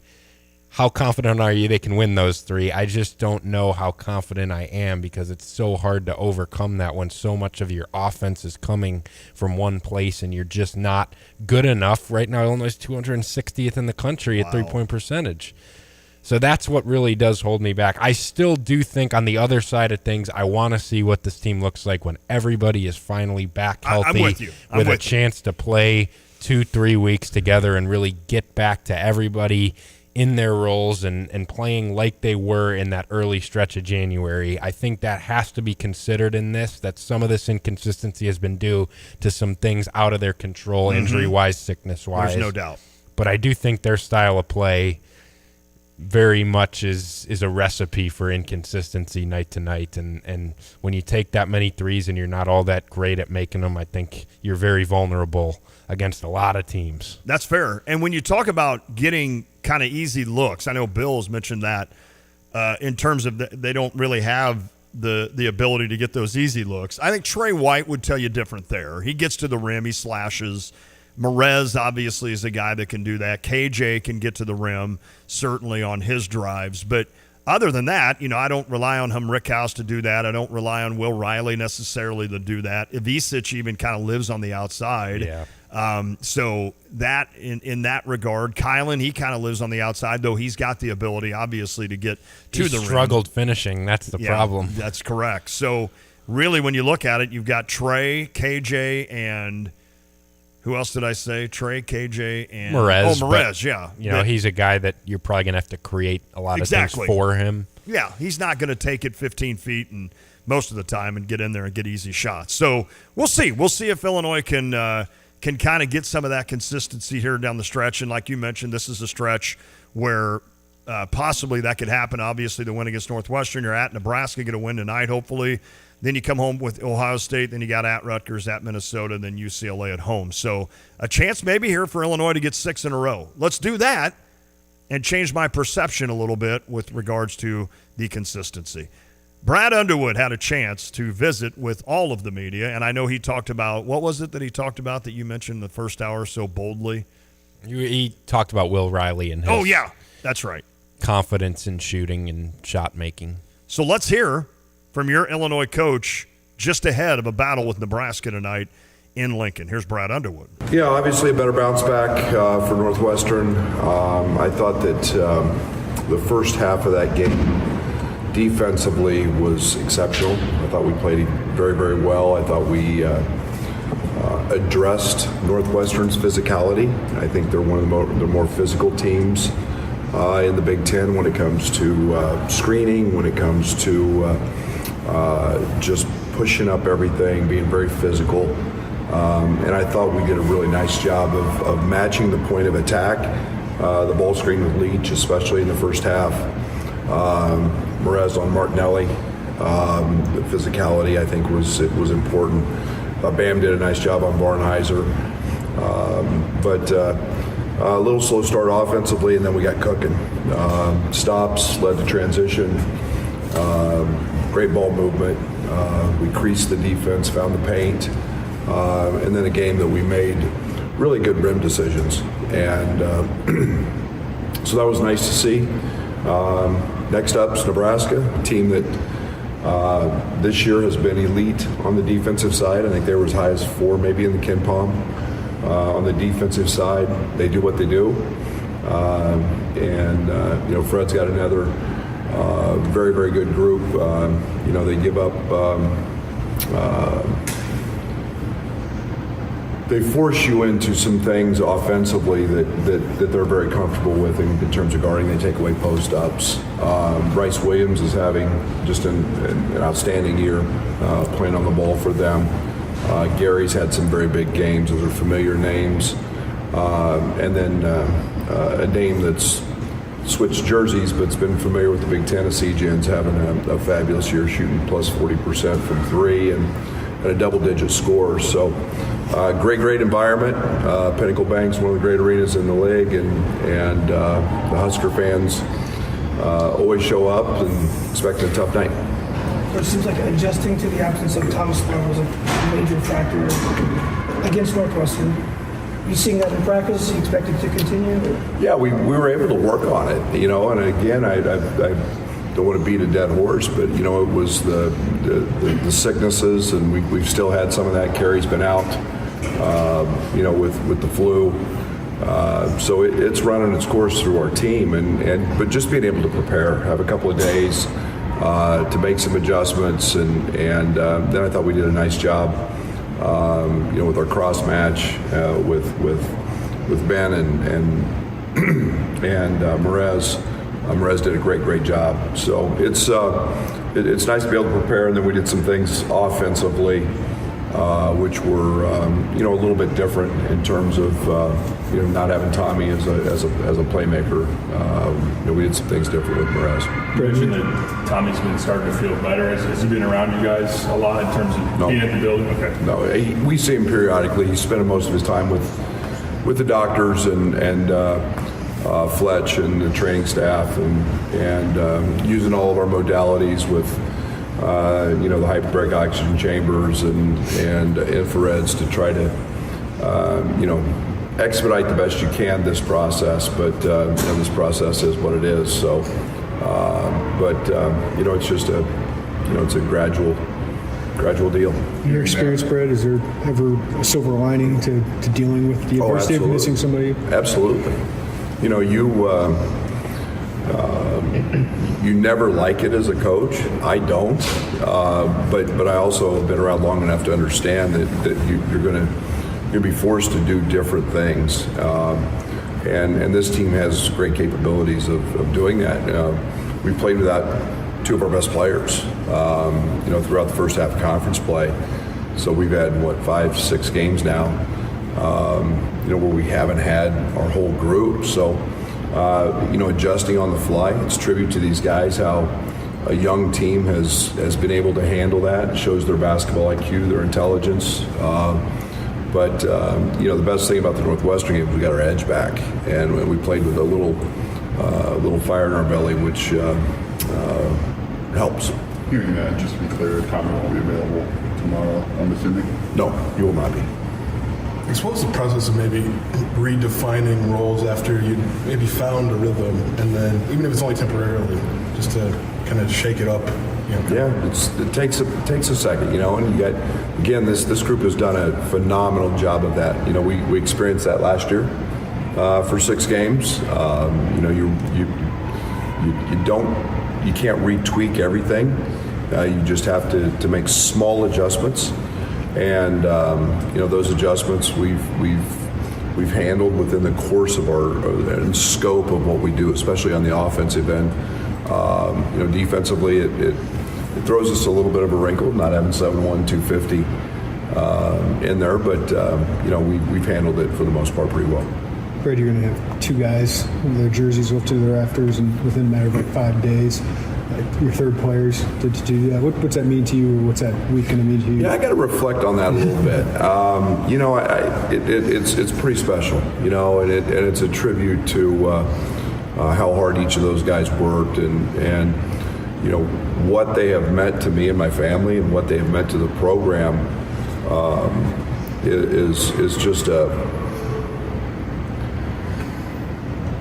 your heartfelt thanks, and what they've done for this program is elevated to where it is now. And we often forget the struggles, and remembering Io as a freshman, remembering Kofi as a freshman, and now to see the consensus All-American status that they played to, that's hard to do. And, to have 3 of them, pretty cool. I'll take some time and reflect on that, because it's 3 and 8 years, and it's a tribute to our staff for developing them, for recruiting them, but most importantly to them. And I think this is what makes Illinois so special, is you put their name in the rafters, and they're celebrated, and our fans get to enjoy that. So really excited for those two to get back and feel that love again. When you scheme it up with Morez, is there any comparison to what you were doing with Kofi before? No. We were with Kofi. It was all post-ups, and it was on the defensive side. I'm not sure there's anybody on the court that Morez can't guard. But Kofi was a little more limited to just basically guarding some centers and being in some drop coverage. And Morez is a very, very gifted athlete. He's laterally as good as anybody we have. And then he's 255 pounds. So they're different. They're different in ball screens. So it's Morez has got some true gifts that we're just starting to utilize, and they are different than Tommy, and they're quite a bit different than Kof. In this day in college basketball, how do you get the buy-in from the bench guys to be able to have the production that they've given you? Character. Find guys that want to compete. I think that starts in the recruiting process. I think it's something that we test for. We test for personality. We test for guys who want to win, guys who want to compete, guys who want to work. We find all that out, so it's a big part of it. It's sacrifice, it's commitment, and yet it's so rewarding for all those guys. And we've got the best bench maybe that we've had. We've got the best bench that we've. I wouldn't trade him for anybody in the country. So I'm ecstatic with the growth and the way these guys are performing. How would you kind of describe Will's journey so far this year, the ups and downs? How have you kind of seen him develop here? Exceptional. Think that he's reclassed. Think that he's had some big games, and he had them early, and so that readjust where you go on the scouting report in terms of, but just his growth. And it was neat because his high school and their coach were in here the other night, and just to hear them talk and to see his growth, especially on the defensive side, to see him add 20 plus pounds, to go through all of that, and for a young guy to he's never wavered. He's extremely competitive. His work ethic hasn't changed. I couldn't be more proud or pleased with his development. You said Nebraska will force you into shots that they want you to take. How do you kind of counter that and impose your will? Patience. They're a team that. Again, they're going to take away post-ups, and there's not a lot of those. Fortunately for us, we don't do a lot, so it kind of becomes a battle of wills. But you've got to move them.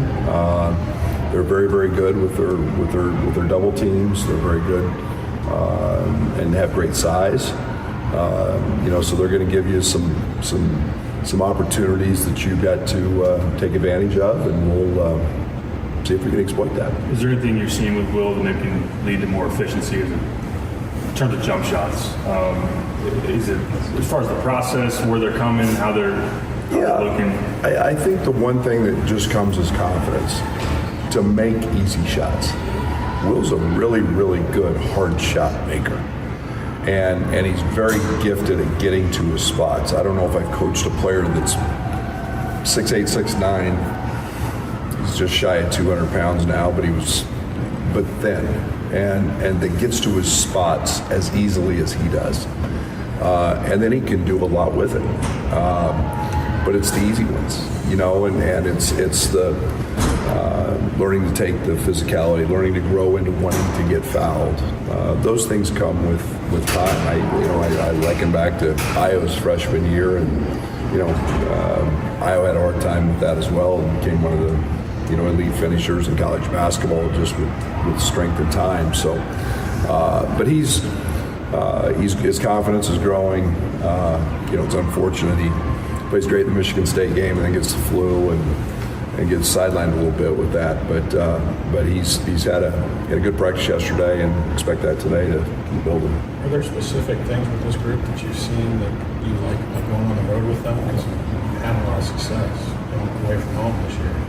Yeah, I mean, it's focus. I think that, our teams have always played pretty good. Tried to on the road. I think there's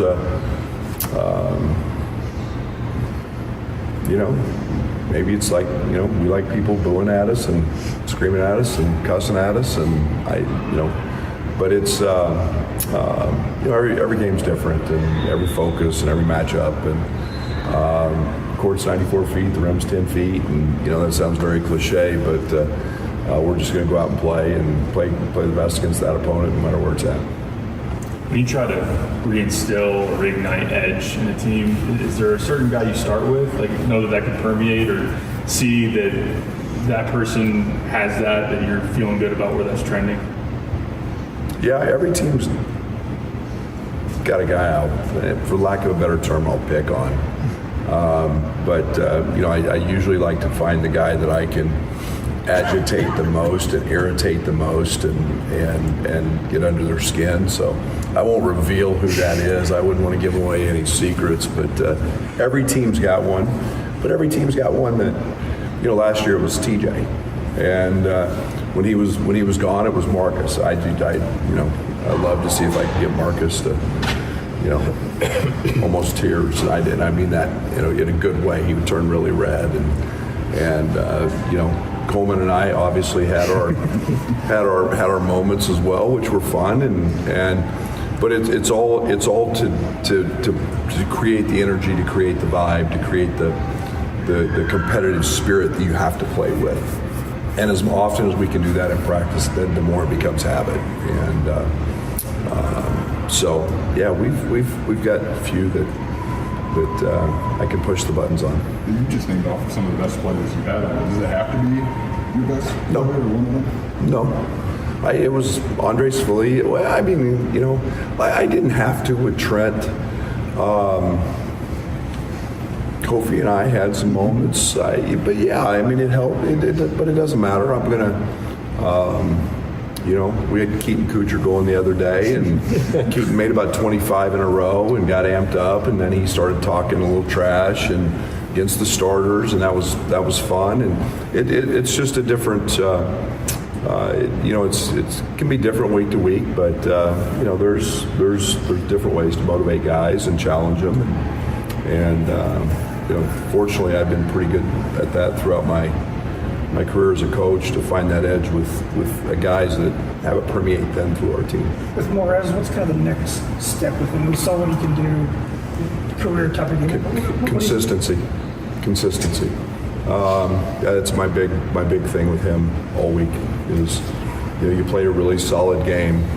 You came off a game you started against Maryland, you got your tail kicked, and now you've got to go do that again. And just don't get out of character. Be who you are, but do what you do consistently every single night. And when he does that, he's a problem. And that athleticism, that strength is a problem. So we just want him to be as consistent on both sides of the floor as he can be.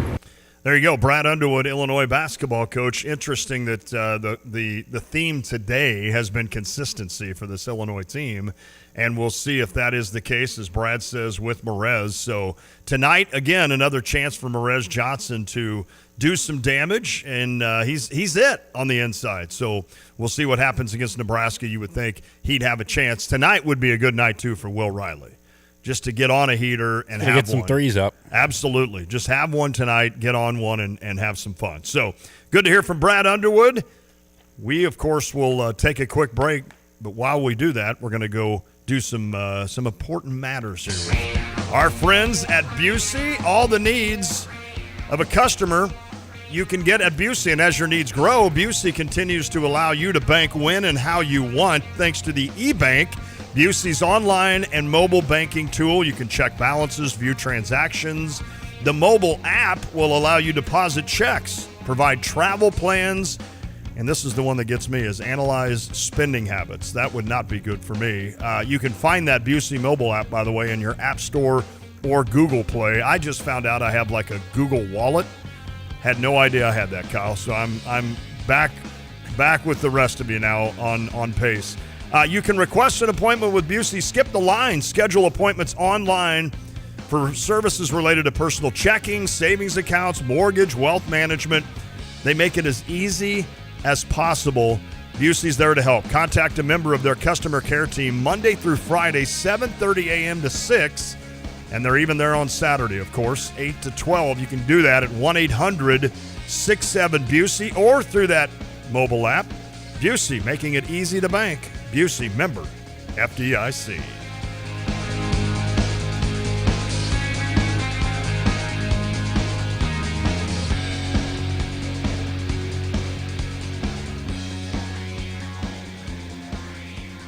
Tim, talk to me about Gale Forex Trucking. Any news? A couple of new drivers on board that joined the team, and I think I may have one open spot left, maybe two.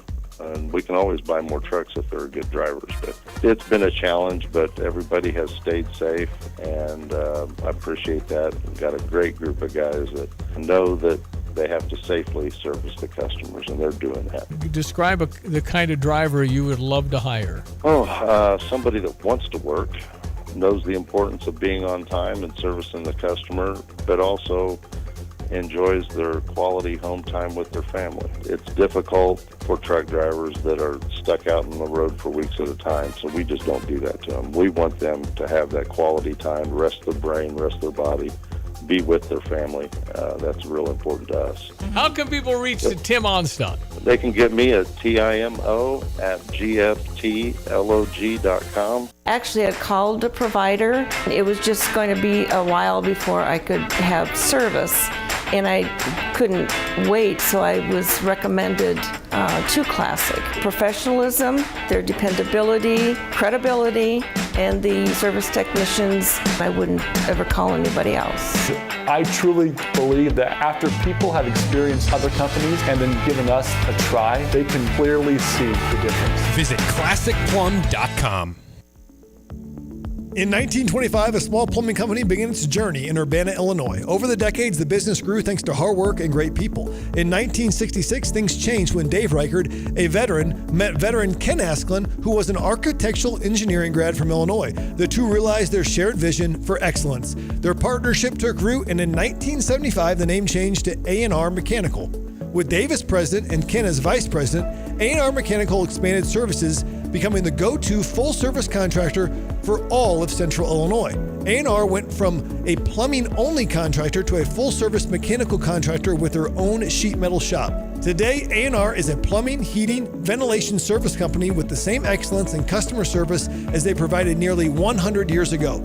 Design, build, and maintain. That's what served A&R Mechanical for nearly 100 years. Find them at Lincoln and Kettering in Urbana or online at ar-mech.com.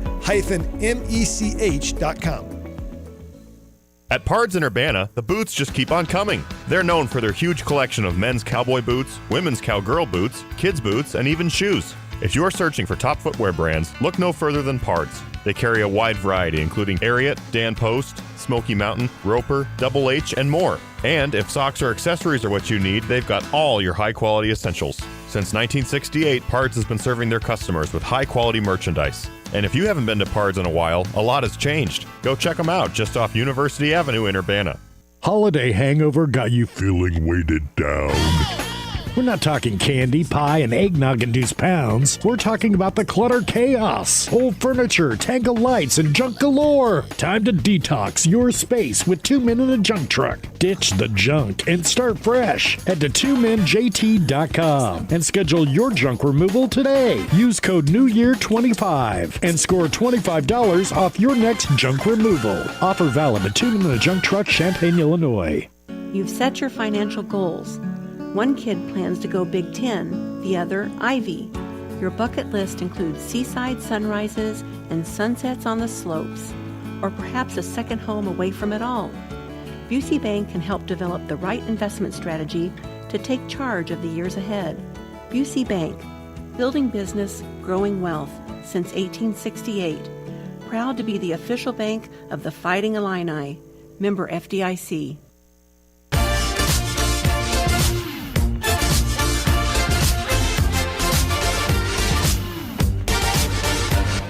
To just kind of get you going, this song. Who is this?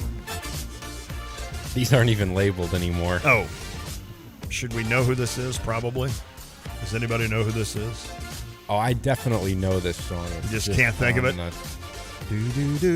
All right, it is The Drive. While you're thinking about it, The Drive with Sandpiper, Derek Piper in Lincoln. We'll hear from him tomorrow at 4 o'clock, exactly 4:05, to get his thoughts on hopefully an easy Illinois victory over Nebraska tonight. Panic at the Disco. Oh!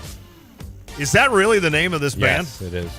Okay, I can honestly tell you with full transparency that I've never heard of the band Panic at the Disco. They've had a couple hits here recently. Are they more of a... It doesn't matter. That's enough of Panic at the Disco. All right, we talked a lot of basketball. We will get you going on the No, side right, topic. exactly. We'll never get to what we need to do. We'll visit some more on Illinois, Nebraska to end the show. Give our thoughts on how Illinois will do tonight. Let's switch to football. Pat Bryant right now is doing some things. Is he at the Senior Bowl? Is that what that is? Yep. And he is doing some things, man. Every day it seems like. Who was it? Who was the? Oh my gosh! Who interviewed him on? Ian Rappaport. That's it. Ian interviewed him. Pat talks fast. Yeah, he does. Did you hear that conversation? Yes. It's like, Pat, what'd you think of this? And you're like, what did he just say? Slow it down. But no, it sounds like he's doing really well. And then Luke Altmaier got after it today on Twitter. Who was the Nebraska corner that got Tommy burnt? Hill from Nebraska, who Pat caught that go-ahead touchdown over in overtime. That's right. In Lincoln. So today he had a great catch against him. Kind of had to turn his whole body back towards the quarterback to make a nice catch. Maybe the catch of the day is what everyone was saying. And then he was wide open, and the quarterback didn't see him. So whoever that quarterback was, don't draft him in the NFL.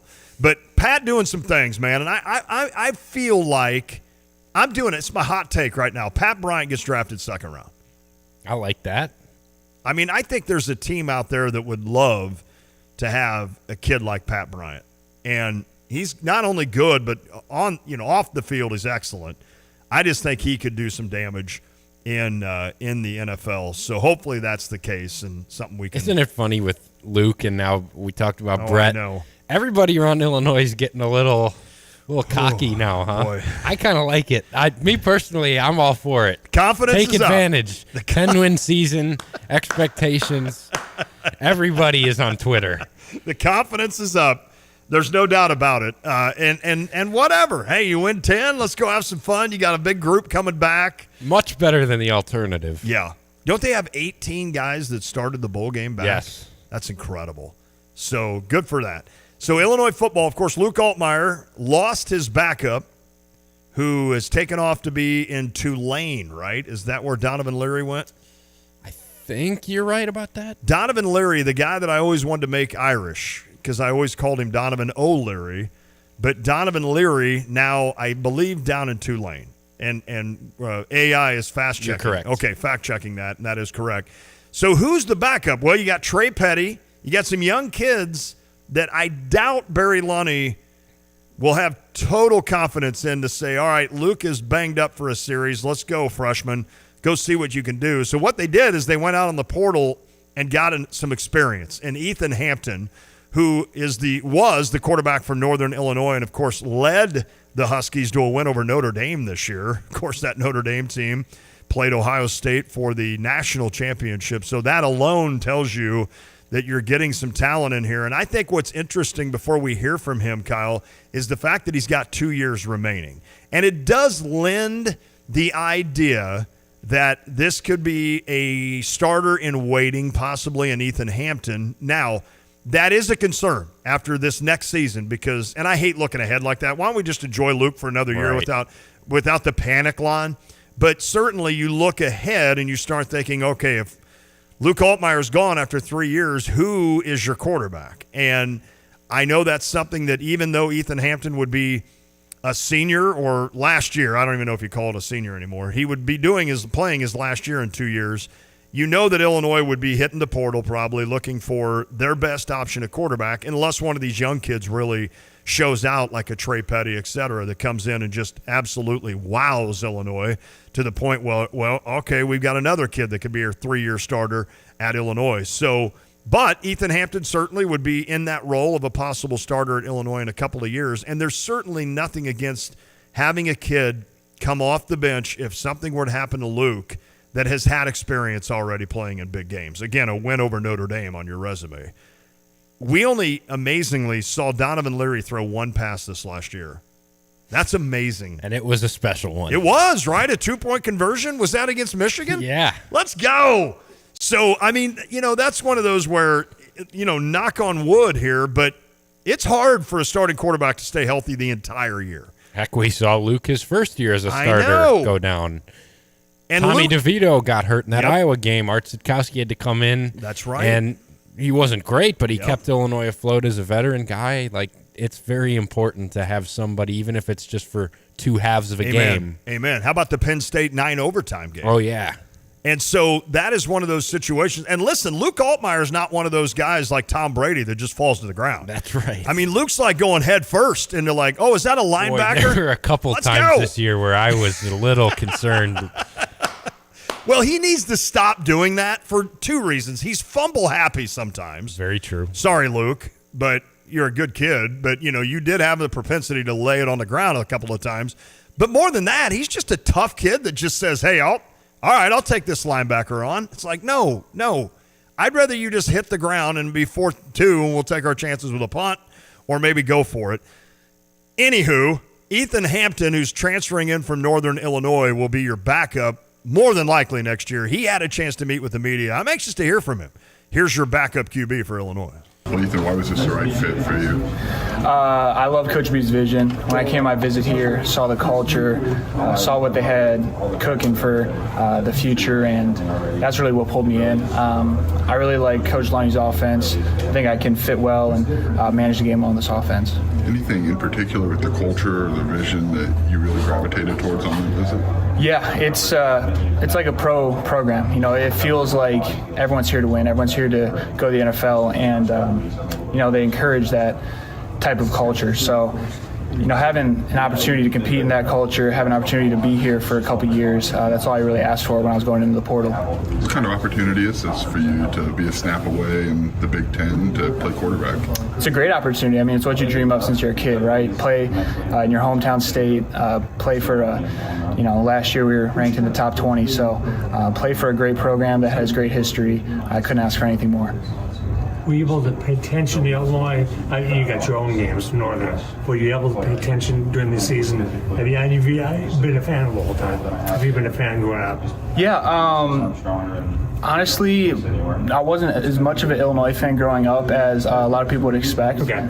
Being from up north, a lot closer to NIU and Northwestern, those schools. So, but I was really an NFL guy growing up. I didn't watch as much college football, and I think that's because my parents were NFL people. So, but I always knew Illinois, obviously, like they're the Big Ten school of Illinois. So, they're not a nobody by any means. Who's the NFL team of choice for you? Bears, always bear down. How do you see your role here? You're stepping into a situation with an established, successful quarterback in Luke.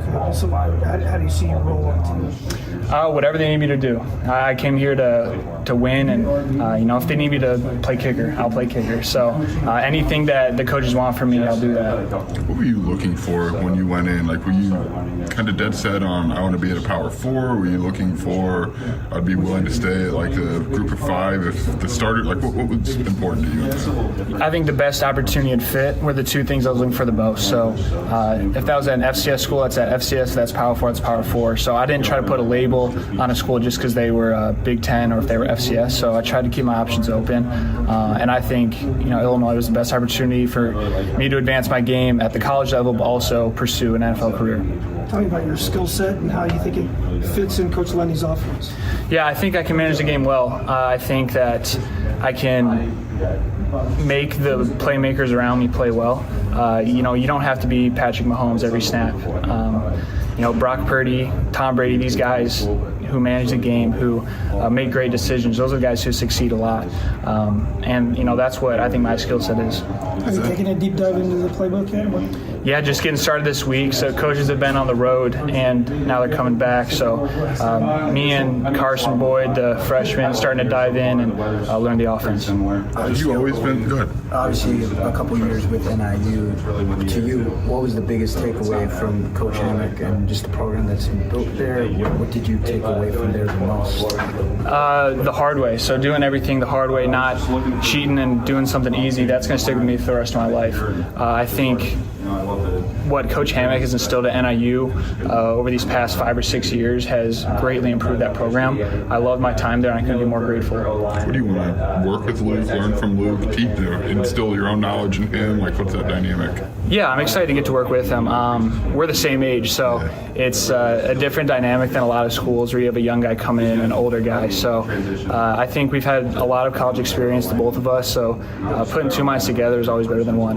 Have you had conversations with him? Yeah, of course. What's it been like? Great. I mean, he's very welcoming, great guy. I couldn't say enough good things about him. You talk about being a game manager. Has that always been your approach, or is that something that maybe comes with a little seasoning and a little experience in the game? It definitely comes with some experience. You try to be Superman at times, especially in your younger career, trying to make the big play. But sometimes the big play is throwing to the running back for 4 yards, or checking it down. Not taking a shot and do a contested coverage. So that's where I've seen my growth be the largest over these past few years. You guys had a pretty good game against Notre Dame this year. I know you had a good game that day. Just talk about that whole experience, because obviously it's bigger than just a game against the school. Right. It's hard to explain, honestly. It's a surreal experience. And, you go into Notre Dame and you always believe you can win, but not many other people did. And it was a shock to the world, but it wasn't always a shock to us at NIU. So we knew we had a great team, and we knew if we went in there and played our game that we could beat those guys, and we did. And obviously they had a great season after that. So it really looks good now, looking back at the national championship. The reaction nationally was a big deal. Mm-hmm. Did you guys in the moment understand this is going to be a big deal? Did you have any idea what was going to happen next with that game?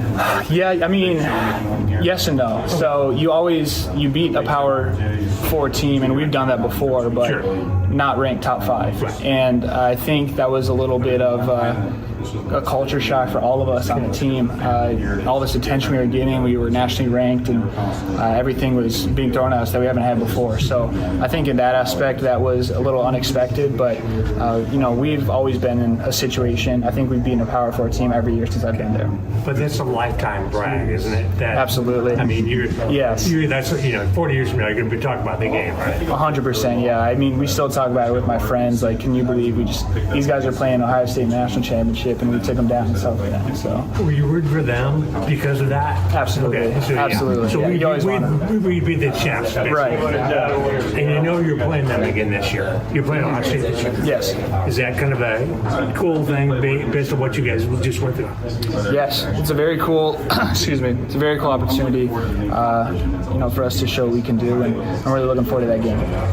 Did that game do anything for you personally? I mean, going in and beating a top 5 team isn't nothing, right? Like, right. What would that do for you from, I don't know if probably didn't have confidence before that, but to show that you can go in and do that? I think it was huge. Like you said, from a confidence standpoint, I've always been a confident person, but, that just kind of made it that much more confident in myself. And I think that kind of set the tone for the rest of the year and definitely propelled my status when I got into the portal. So looking back, it was a blessing, obviously, to have that game under my belt to prove I can win big games to these Power 4 schools. How difficult was it to leave NIU, a place that seemingly mattered a lot to you, and look for a new opportunity?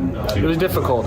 It was an emotional experience being there for 4 years and growing up watching NIU. You never, want to leave a school you love, but I thought it was the right time and best for me, so that's why I chose to do it. We would like to invite you to the St. Joseph Ogden FFA auction February 1st at the St. Joseph Ogden High School. Dinner and silent auction begins at 5, followed by a live auction at 6. There are no tickets needed to attend, and anyone is welcome. Items to be auctioned off include fire pits, solo stove, various Milwaukee tools, door lock welding table, various silent auction baskets and gift certificates from local businesses. You can learn more about our auction at our Facebook page, St. Joseph Ogden FFA.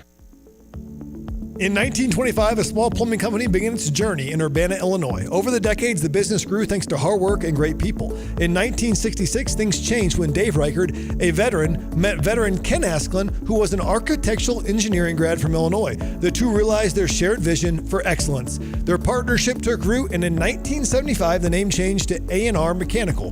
With Dave as president and Ken as vice president, A&R Mechanical expanded services, becoming the go-to full-service contractor for all of Central Illinois. A&R went from a plumbing-only contractor to a full-service mechanical contractor with their own sheet metal shop. Today, A&R is a plumbing, heating, ventilation service company with the same excellence in customer service as they provided nearly 100 years ago. Design, build, and maintain. That's what served A&R Mechanical for nearly 100 years. Find them at Lincoln and Kettering in Urbana or online at ar-mech.com.